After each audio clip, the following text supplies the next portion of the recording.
Ngali karaton hurung hairang gitu sok asa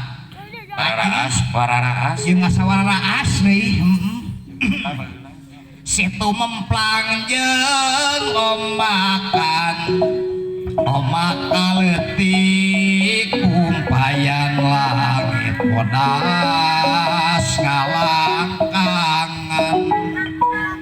layung hasep nu nyimutan cahaya layung diremah rupa-rupa tangkal kaikeun kalangan hiji sing arundan ka anginan ombak-ombak ka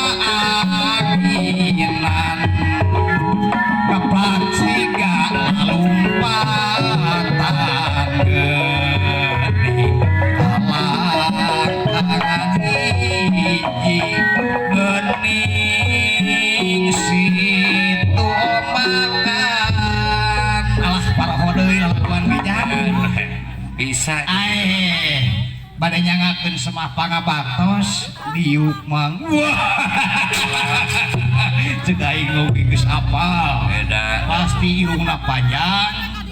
ciri-cirina ge geus apal dibejakeun ku Senopati tadi naon itu Pati teh ngan susuri